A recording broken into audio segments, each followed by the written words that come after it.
Hello everyone, and welcome to the next edition of the Holland Land Office Museum's Artifact video series. My name is Ryan Duffy, I'm the director of the museum. And this week we are going to talk about one of the seminal events in the history of the Land Company and Western New York as a whole, and that is the Treaty of Big Tree. Now, the treaty was signed between the Seneca Nation and the United States through the auspices of the Holland Land Company in 1797. Now, this treaty came about after the sale of the area known as Western New York, so all the land west of the Genesee River, by Robert Morris to the Holland Land Company. And the Treaty of Big Tree was sort of the last piece of the puzzle for the sale to go through. Morris basically made the stipulation that the land company must come to an agreement with the Senecas through his party before the formal sale could happen, as they needed to extinguish the Senecas' rights to the land before they could fully take over and then start the process of developing and selling the land. Now, the formal process of the treaty began on August 20th, 1797, and it took place right outside Geneseo in a meadow not far from where the Wadsworth homestead began, not far from where they started their little log cabin and then their cobblestone home. And it was in this meadow that was between their home and the Genesee River that there was a large oak tree there, which was where the area got its name as Big Tree. Now, the term Big Tree gets used well after this treaty in reference to that tree, as a reservation is eventually established there, and the major route that we know as Route 63 today was known as the Big Tree Road for quite a while. But going back to 1797, this was a rather momentous occasion, as all the major dignitaries of the area, so there were several sachems from the Senecas that arrived, as well as from some of the other Iroquois tribes.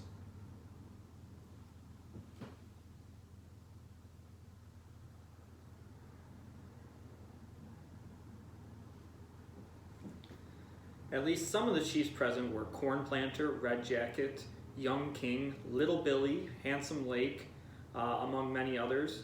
And many clan mothers also came, as well as Mary Jemison, who was known as the White Woman of the Genesee. And then representing the United States and other pieces of the white society, Jeremiah Wadsworth was appointed by George Washington to represent the United States, while Thomas Morris represented his father's interests, Robert Morris. General William Shepherd represented Massachusetts, as the land at this time was still under some representation of Massachusetts.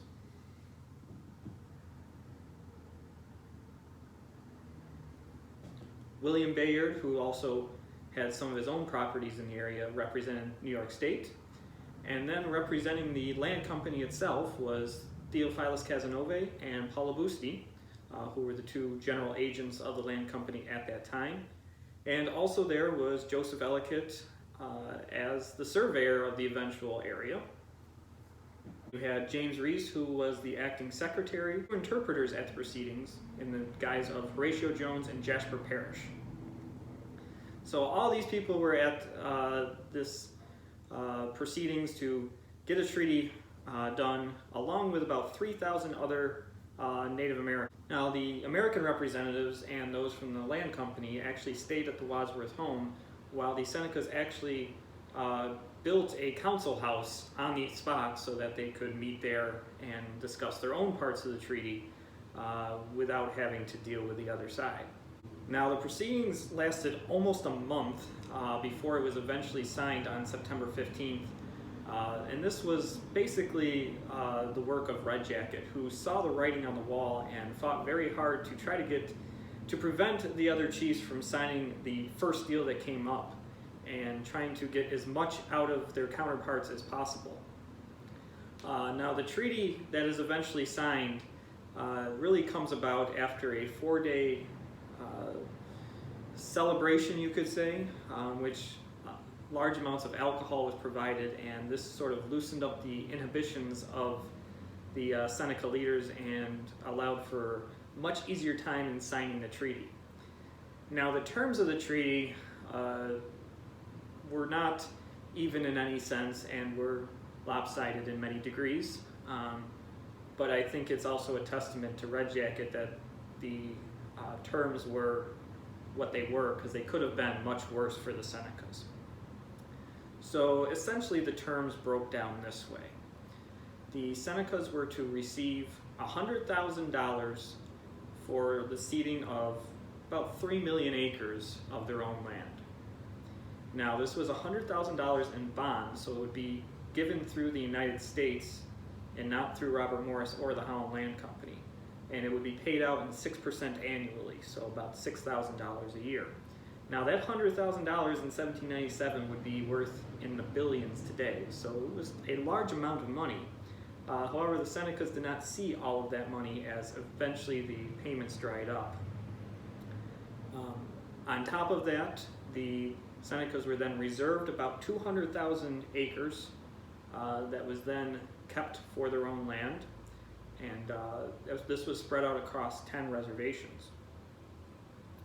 And then some livestock and other things were thrown in as well. Now this treaty did not have was not all above water, as it was believed and was most likely true that Morris actually greased the palms of some of the Seneca leaders at the proceedings, which made them more amicable to signing a treaty that was maybe less favorable to the Senecas as a whole. But with the Treaty of Big Tree, it actually sets up the reservation system in western New York that we still see today, though it has changed greatly over time. Of the 10 reservations that were created, 6 were created along the Genesee Valley, River Valley, which was the homeland of the Senecas, and 4 were set up farther west. Now the 6 along the River Valley were smaller in size than the 4 that were in the west, and amounted a smaller portion of the total land reserved. Now the first one would be the Tonawanda, which was near modern-day Avon. You had the Big Tree Reservation, which was near the site of where the treaty was signed, and near that was Little Beardstown. So we had 2 in roughly the Geneseo area. Then you had Squawky Hill, which would be near Leicester today. Then you had probably the largest of the valley reservations would be the Gardow, which would be near Mount Morris today. And then lastly, we have the Canandaigua, which was the farthest south of those reservations and stretched into Wyoming and Allegheny counties today. Now shifting gears farther west to those reservations, and these are the ones that we mostly see still in existence today. So we have, starting closest to us here in Batavia, we have the Tonawanda Reservation, which is in parts of Genesee, Orleans, Niagara, Erie County, in that area. So stretching from Alabama, Indian Falls, over towards Akron. And this reservation was much larger in size at the beginning, but was shrunk down a little piece by piece. Moving, I guess, south now, we have the largest one, which is the Buffalo Creek Reservation, and this one actually really does not exist today, but this basically encompassed all of South Buffalo and Cheektowaga and West Seneca, and stretched, was about 200 square miles of land throughout most of central Erie County today. Now the Buffalo Creek Reservation was probably the most hotly contested and sought after by white settlers as soon as the 19th century began, and very quickly they tried to extinguish the rights of the Senecas to that land, and it eventually happened in 1848. Now famous members like Red Jacket actually lived on that reservation and died there. So they were actually first buried in that area. Moving farther south, you have the Cataractis Reservation, which is right around the border between Chautauqua and Erie County along Cataractis Creek, near Irving and Silver Creek today. And so if you drive down through the thruway, you'll go right through that reservation today. And then last but not least, going farther south into the southern tier, you have the Allegheny Reservation, which is now sort of the seat of power for the Senecas in Salamanca there. And this one originally stretched along the Allegheny River, basically in the area where modern-day Salamanca has been set up, but it used to cover more land than they did. That's sort of the theme of these reservations, is that they used to encompass 200,000 acres, and now that number is much, much less.